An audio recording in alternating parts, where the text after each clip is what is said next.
Commandment number 1, know your special purpose. In our experience, the one that matters most is to know your special purpose. You have a core set of values, or even just one core value or mission that your whole company is bought in on and that you embody so fully it emanates out to your customers. It's the one thing that makes you not just another widget creator or bag seller, software company, or service provider.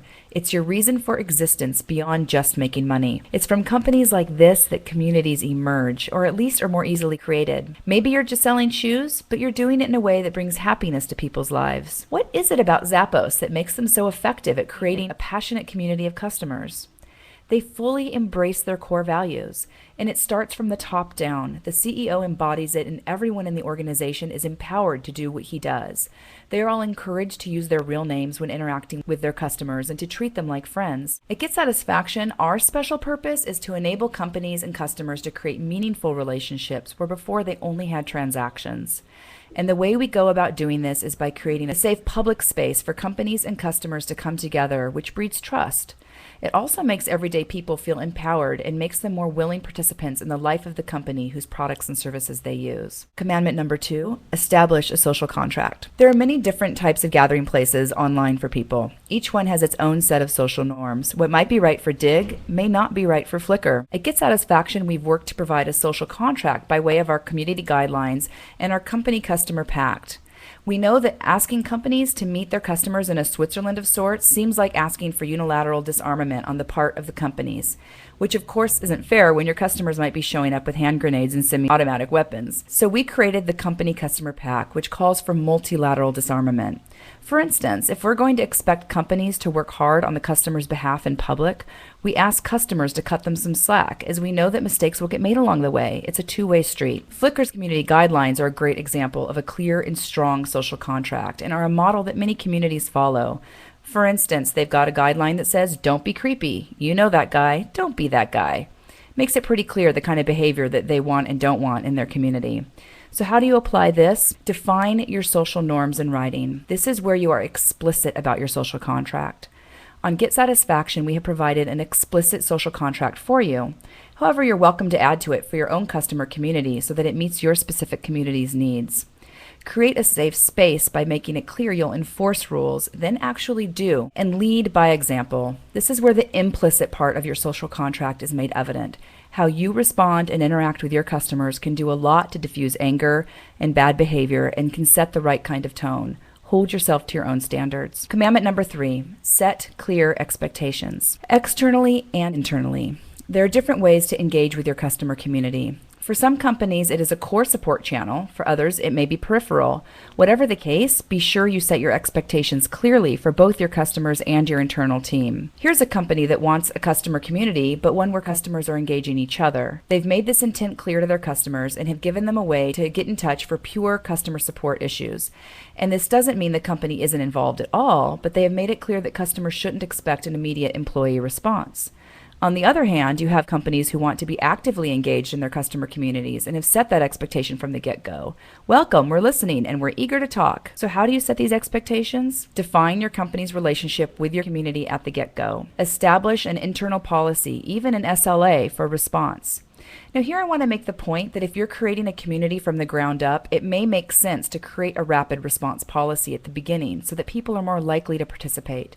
When they see active employee engagement, they themselves are more engaged. If done right, you create long-term passionate community members. And with every question you answer, you're getting a broader value because this then creates a body of content that is both an additional draw for your customers and over time cuts down on a significant percentage of the more common issues and questions. But you have to always remember that you need to evolve your policy as the community grows.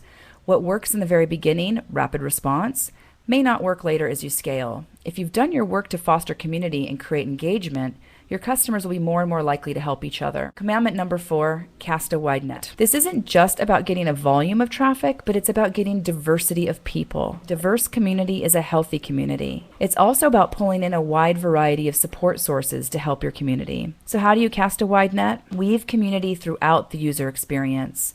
If you want to engage your users, go where they're already engaged or where they're confused or having trouble. This could be through embedding widgets, not just on your help page, but on your product pages, your home page, your blog. This could also be through Twittering or through Facebook or through blogging. It could even be through the Overheard tab on Get Satisfaction, which is another way to pull members into your customer community.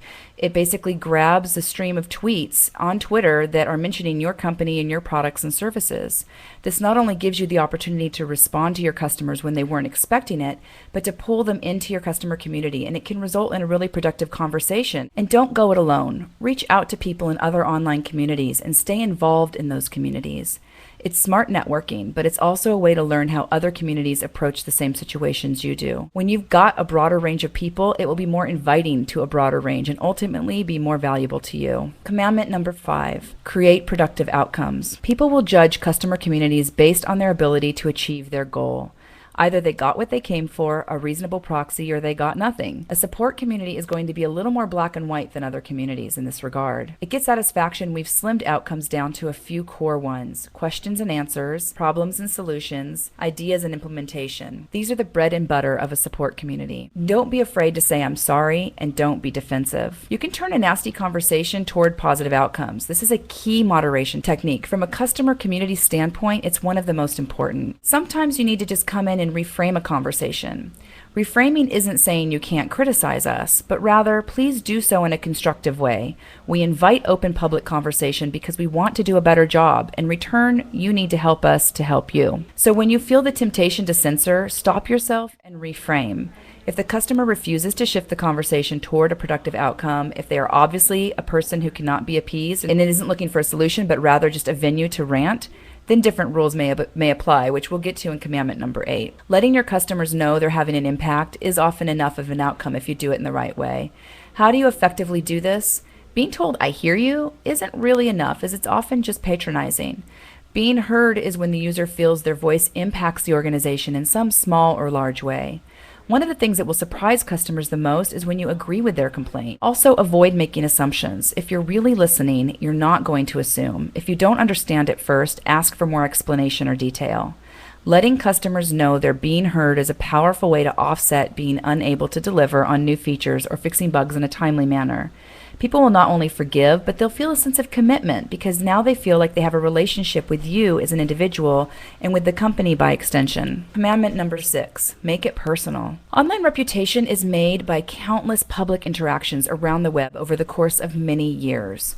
Remember this with every interaction you engage in. It all adds up to a picture of who you are and what you stand for to those who only know you virtually. Discourage anonymity. The fact is, community management isn't for the faint of heart, but if you're using a fake identity and are hiding from people, it doesn't breed an environment of trust. Commandment number 7, be a bridge. You are the bridge between the company and the community. To each side, you represent the other. This represents challenges and opportunities, but it's often a contradiction, and you must learn to actually embrace that contradiction. We liken your role to that of an ombudsman.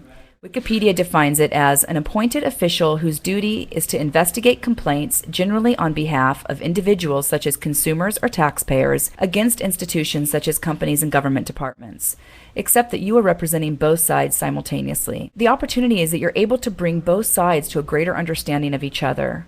Obviously, the company has a lot to gain by understanding their customers better. And customers are not always right. They don't have all the information. The community is a way to give them more information in a more casual, intimate way, which can help them better understand the company and ultimately become a passionate customer and even an evangelist. Manage disputes between community members. Never allow name-calling or abusive behavior. Members can disagree without making it personal. And finally, publicize your successes. Blog about them. Turn the spotlight on the community. Let the rest of your company know its value. Commandment number 8, don't feed the animals. You know your community has arrived when you've attracted your first troll. What's a troll, you may ask? An internet troll, or simply troll in internet slang, is someone who posts controversial, inflammatory, irrelevant, or off-topic messages in an online community with the primary intent of provoking other users into an emotional response or to generally disrupt normal on-topic discussion. Every successful community will attract trolls. The key is to know how to identify trolls, and some are more obvious than others. We've talked about the social contract and about your reputation and focusing on productive outcomes. This is where all of these elements will come into play. Your social contract has laid the groundwork for your community environment. Your focus on productive outcomes and your reputation should precede you. If you've got a troll egging you on, the majority of your community will back you up. The trick is to not get pulled into the black hole of debate with these users. If you have done your best to appease and to steer the conversation in a productive direction, and the user continues to rant, twist your words, and just seems intent on wreaking havoc, it's time to leave the conversation. Commandment number 9, measure the right things at the right time. What you measure changes depending on what stage you're at, as well as what kind of company you are. Yes, you want to scale. Yes, you want measurable benefits in the form of cost savings. And some typical ways people measure are things like unique users, page views, level of engagement, deferred support inquiries. These are all good, but some of them make no sense to measure early on. Don't put the cart before the horse. Qualitative success precedes quantitative goals. Lots of traffic isn't going to do you any good if you haven't created a real community connecting people around your purpose. It's so sensible, yet we so often set up metrics that measure quantity before we've even achieved quality. We've created the conditions for high volume to map to success, and we need to shift this thinking. And your most important metrics may be those you don't even know exist yet. While we provide all kinds of qualitative and quantitative metrics on Get Satisfaction, there are metrics that are unique to every company, but you may not know what they are until you start to work with your community. For instance, perhaps it's internal insight. Are you measuring what you're learning from your customer interactions? And finally, commandment number 10, assemble your Justice League. By now, you have hopefully created a diverse community of engaged users. Every community has different archetypes: enforcers, nurturers, subject matter experts. Find representatives of the most useful archetypes for your community and recruit them. What motivates these people? It's not pay. The people who will work the hardest for you are the ones least likely to be motivated by money or stuff, but by who you are as a community manager, by your company's special purpose, often by an altruistic desire to spread goodwill and help others, and sometimes, quite honestly, by a simple desire for recognition. As you can see, these customers are incredibly active participants. And when other community members have questions, sometimes the champs get there first to help out and cheerlead. So know your archetypes and get good at identifying them. If you have too many enforcers and not enough nurturers, your community can become an unpleasant place. Etsy probably doesn't need as many enforcers as it does nurturers and cheerleaders, whereas Dig may need more enforcers. And finally, empower your champions so they provide more value to you and your entire customer community. And that brings us to the end of our 10 commandments. I'd love your input on what you think should be the 11th.